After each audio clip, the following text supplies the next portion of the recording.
Assalamualaikum warahmatullahi wabarakatuh. Senang sekali jumpa kembali dengan Wahyudi AS.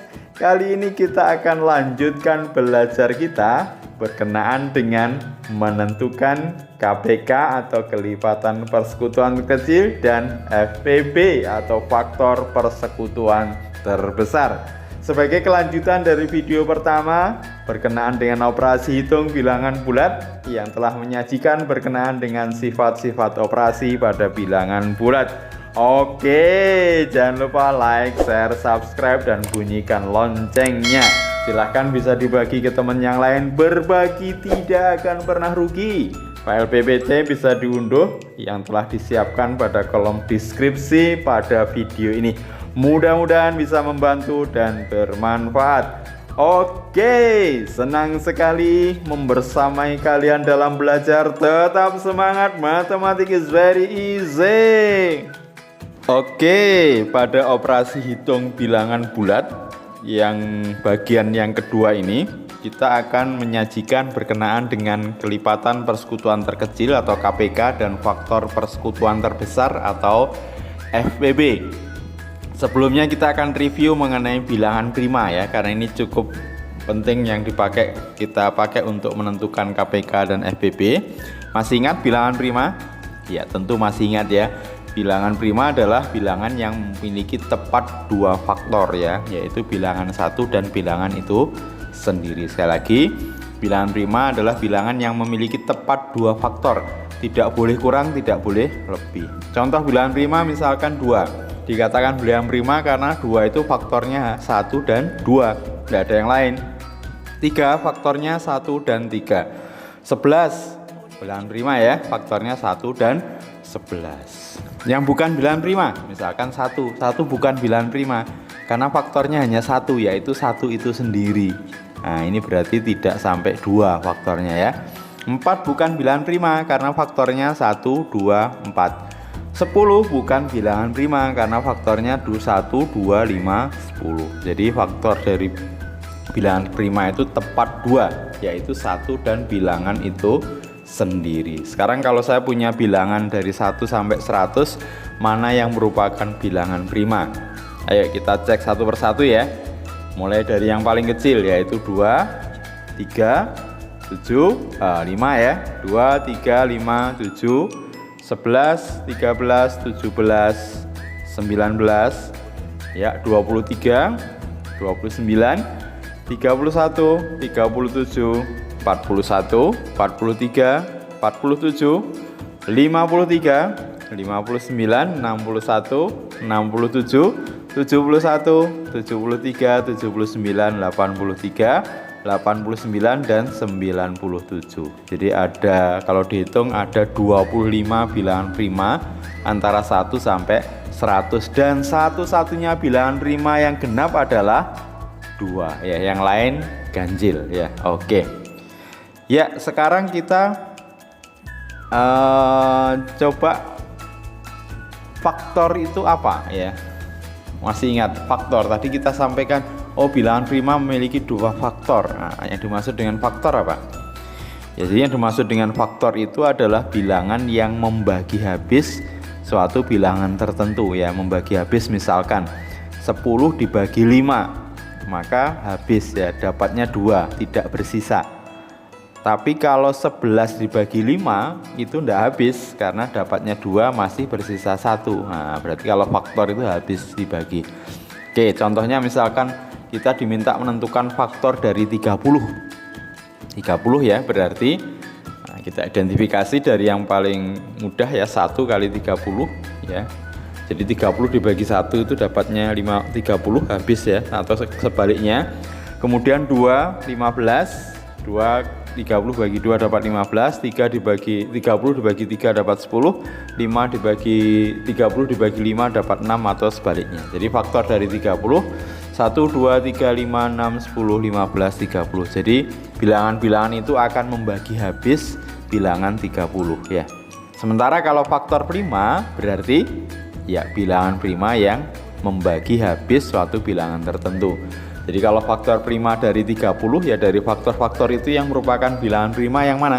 Nah, Berarti yang bilangan prima 2, 3, 5 ya. Jadi sekali lagi, faktor adalah bilangan yang membagi habis suatu bilangan tertentu, sementara kalau faktor prima, bilangan prima yang membagi habis suatu bilangan tertentu. Misalkan faktor dari 120, kita identifikasi ya. Iya, 120 itu 1 kali 120, 2 kali 60, 3 kali 40, 4 kali 30, 5 kali 40, 6 kali 20, 8 kali 15, 10 kali 12. Banyak ya. Ada berapa? Ada 16 ya. Ini faktor dari 120. Kalau ditanya faktor prima dari 120, berarti yang prima 2, 3, dan 5. Oke, lanjut ya. Sekarang kalau faktorisasi prima. Nah, tadi kita sudah bicara mengenai bilangan prima ya, bilangan yang tepat memiliki dua faktor. Kemudian faktor adalah bilangan yang habis membagi bilangan tertentu. Faktor prima adalah bilangan prima yang habis membagi bilangan tertentu. Sekarang faktorisasi prima. Ya, faktorisasi prima adalah bilangan yang dinyatakan dengan perkalian faktor-faktor prima berpangkat. Sekali lagi, bilangan yang dinyatakan dengan perkalian faktor-faktor prima berpangkat. Contohnya misalkan kita diminta mencari faktorisasi prima dari 40. Nanti ada dua cara yang kita pelajari. Yang pertama dengan membagi bilangan prima, yang kedua dengan pohon faktor ya. Oke, kita mulai dari cara yang pertama dengan membagi bilangan prima. Jadi 40 dibagi dengan bilangan prima. Bilangan prima karena 40 genap berarti bisa dibagi 2 ya. 2 itu prima, berarti dapatnya 20. Dibagi lagi dengan 2 dapatnya 10. Dibagi lagi dengan 2 dapatnya 5. Kalau menggunakan pohon faktor, berarti faktor dari 40 bisa kita gunakan 2 kali 20 ya. Kalau faktor bisa tidak mesti harus prima ya, tapi nanti terakhir harus muncul bilangan primanya. 20 berarti 2 kali 10, 10 2 kali 5. Sama hasilnya ya, berarti faktorisasi primanya adalah 2 kali 2 kali 2 kali 5. 2-nya sebanyak 3 berarti 2 pangkat 3 kali 5. Jadi 40 disajikan dalam perkalian bilangan prima berpangkat, yaitu 2 pangkat 3 dikali 5. Oke, sekarang kalau kita diminta faktorisasi prima 120 dan 420, kita mulai dari yang 120 ya. Kira-kira dibagi berapa? Ya, karena genap berarti dibagi 2. Dapatnya berapa? 60. 60 genap dibagi 2. Dapatnya 30. 30 itu genap dibagi 2 ya. Dapatnya 15. Nah, sekarang sudah selesai. Kalau sudah ganjil tidak mungkin dibagi 2. Karena belakangnya 5 berarti bisa dibagi 5, atau 15 bisa dibagi 3 ya. 3 dapatnya 5. Berarti faktorisasi prima dari 120 adalah 2 kali 2 kali 2 berarti 2 pangkat 3 kali 3 kali 5 ya. Very easy. 420 sekarang. Pakai pohon faktor. 2 kali 210. 210 itu genap berarti bisa 2 kali 105. Kemudian 3, kalau 3 berarti 3 kali 35. 35 itu 5 kali 7. Berarti faktorisasi prima dari 420 adalah 2 kuadrat kali 3 kali 5 kali 7. Oke, sekarang kita menuju untuk menentukan KPK atau kelipatan persekutuan terkecil. Cukup mudah ya. KPK itu seluruh faktor prima, dan kalau ada yang bersekutu dipilih sekutu yang pangkat primanya yang pangkatnya terbesar. Jadi untuk mencari KPK dari dua bilangan atau lebih adalah perkalian faktor-faktor dari faktor-faktor prima dari bilangan-bilangan tersebut. Jika ada yang bersekutu dipilih pangkat terbesar. Contohnya kita diminta mencari KPK 12 dan 30. 12 dibagi 2 dapat 6, dibagi 2 dapat 3, berarti kemudian 30 dibagi 2 dapat 15, 15 3 kali 5 ya, dibagi 3 dapat 5. Oke, sekarang berarti faktorisasi prima dari 12 itu 2 pangkat 2 kali 3, 30 itu 2 kali 3 kali 5. Nah, sekarang dicari yang bersekutu. Ada enggak yang bersekutu? Ada ya, 2 dan 3. 2 dan 3. Kemudian kalau ada yang bersekutu dipilih pangkat terbesar. Berarti 2-nya diambil yang 2 pangkat 2, karena 3-nya sama ya diambil 3 ya. Berarti KPK dari 12 dan 30 adalah 2 kuadrat kali 3 kali 5. Berarti berapa? Ya 60 ya, 4 kali 3 kali 5. Oke. Sekarang kita diminta untuk menentukan KPK dari 100 dan 120. Kita gunakan pohon faktor ya. 100 itu 2 kali 50, 50 2 kali 25, ya 25 5 kali 5. Sudah selesai primanya. Kemudian 120 bisa kita 2 kali 60, 60 itu 2 kali 30, 32 kali 15, 15 itu 3 kali 5. Berarti faktorisasi prima dari 100, 2 kuadrat kali 5 kuadrat. Faktorisasi prima dari 120, 2 pangkat 3 kali 3 kali 5. Adakah yang bersekutu? Iya, yang bersekutu 2 dan 5. Diambil pangkat terbesar ya. Berarti KPK dari 100 dan 120 itu duanya pangkat terbesarnya adalah 2 pangkat 3, 3-nya 1 berarti 3 kali 5 kuadrat sama dengan 600 ya.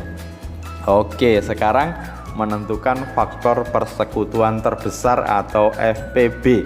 Kalau pada KPK tadi adalah seluruh faktornya, jadi perkalian dari seluruh faktor dari bilangan yang dicari KPK-nya, dan jika ada yang bersekutu dipilih pangkat terbesar. Maka kalau di FPB adalah perkalian dari faktor yang bersekutu saja dan dipilih pangkat terkecil ya. Jadi faktor prima yang bersekutu dipilih pangkat terkecil. Contoh 12 dan 30 tadi kita sudah cari. Faktorisasi primanya dari 12 adalah 2 pangkat 2 kali 3, 30 adalah 2 kali 3 kali 5. Adakah yang bersekutu? Ada, yaitu 2 dan 3. Kalau ada yang bersekutu atau yang akan kita pakai untuk mencari FPB berarti yang bersekutu saja, yaitu 2 dan 3 dipilih pangkat terkecil. 2 dan 2 kuadrat pangkat terkecilnya 2, 3 dan 3 ya berarti 3 ya, berarti 2 kali 3, FPB-nya 6 ya. Bagaimana dengan FPB dari 100 dan 120? Tadi faktorisasi primanya sudah kita cari ya, 100 itu 2 kuadrat kali 5 kuadrat, sementara 120 adalah 2 pangkat 3 kali 3 kali 5. Ada yang bersekutu? Ada, 2 dan 5. Berarti 3 nanti tidak kita pakai dalam perhitungan ya, karena yang diambil adalah yang bersekutu dan diambil pangkat terendah. 2 kuadrat dan 2 pangkat 3, ya 2 kuadrat, 5 kuadrat dan 5 yang diambil. Berarti FPB-nya adalah 2 kuadrat kali 5, iya 20 ya. Oke, very easy. Sekarang kalau kita implementasikan dalam permasalahan ya, ini ada 2 permasalahan, kita identifikasi mana yang kira-kira menggunakan KPK dan FPB. Problem yang pertama adalah lampu merah menyala tiap 18 detik lalu padam, lampu hijau menyala tiap 24 detik lalu padam. Jika saat ini kedua lampu menyala bersama, berapa detik lagi kah lampu menyala bersama lagi? Kira-kira ini FPB atau KPK? Ya ibaratnya nanti kan ini berulang ya, setiap 18 detik padam 18 detik gitu ya. Nah, seperti kelipatan persekutuannya ya. Nah, makin lama makin besar ya, artinya ini mengarah ke KPK ya. Oke, berarti kita mencari KPK 18 dan 24. 18 itu kalau dibagi 2 dapat 9, 9 dibagi 3 dapat 3. Sementara kalau 24 dibagi 2 dapat 12, 12 dibagi 2 dapat 6, 6 dibagi 2 dapat 3. Kita peroleh faktorisasi prima dari 18 adalah 2 kali 3 pangkat 2. Faktorisasi prima dari 24 adalah 2 pangkat 3 kali 3. Adakah yang bersekutu? Ada ya. Ya. Kalau KPK berarti diambil pangkat tertinggi, kalau bersekutu berarti 2 pangkat 3 kali 3 pangkat 2. Berapa? 8 kali 9 ya, 72. Iya, berarti kedua lampu akan menyala bersama lagi setelah 72 detik. Iya, bisa dipahami ya. Oke, berikutnya adalah Pak Fajar mempunyai 60 ayam jantan dan 100 ayam betina. Ayam ini akan dimasukkan dalam sebuah kandang sama banyak. Jadi setiap kandang nanti akan diisi ayam yang banyaknya sama ya. Berapa banyak kandang yang dibutuhkan dan berapa ekor masing-masing ayam jantan dan ayam betina di tiap kandangnya. Artinya kalau ayam-ayam itu dimasukkan ke kandang berarti kira-kira kelipatannya atau makin kecil, nah, atau membagi. Berarti makin kecil ya, dikelompokkan makin kecil. Berarti ini permasalahan berkenaan dengan FPB ya. Oke, berarti FPB dari 60 dan 100. 60 itu 2 dibagi 2 dapat 30, 30 dibagi 2 dapat 15, 15 dibagi 3 dapat 5, sementara 100 dibagi 2 dapat 50, dibagi 2 dapat 25, 25 dibagi 5 dapat 5. Faktorisasi prima 60 berarti 2 kuadrat kali 3 kali 5. Faktorisasi prima dari 100, 2 kuadrat kali 5 kuadrat. Ya, karena ini mengarah ke FPB, berarti yang akan digunakan untuk mencari FPB yang bersekutu. Adakah yang bersekutu? Ada 2 dan 5. Dipilih pangkat yang terbesar atau yang terkecil? Iya, yang terkecil ya. Berarti 2 kuadrat dikali 5. Nah, ada 20. Berarti nanti ayam-ayam itu akan dimasukkan ke kandang yang jumlah kandangnya ada 20. Nah, kalau 20 berarti nanti ayam jantannya dalam setiap kandang ada 60 bagi 20, 3 ekor ya. Sementara ayam betinanya 100 bagi 20, iya ada 5 ekor. Berarti kalau ditanya lagi setiap kandang berisi berapa ayam? Ya 3 tambah 5, 8 ekor. 3-nya jantan, 8-nya betina. Kalau ditanya berapa total keseluruhannya, kandangnya ada 20, setiap kandang ada 8. 8 kali 20 160. Nah, sekarang dicek ayam jantannya 60, betinanya 160. Betul ya? Oke, kita cukupkan belajar kita berkenaan dengan menentukan KPK dan FPB. Mudah-mudahan kalian bisa paham dengan baik dan mudah-mudahan kalian tetap semangat dalam belajar matematika. Jangan lupa like, share, subscribe dan bunyikan loncengnya. Sampai ketemu pada video berikutnya. Tetap semangat. Mohon maaf, terima kasih. Wassalamualaikum warahmatullahi wabarakatuh.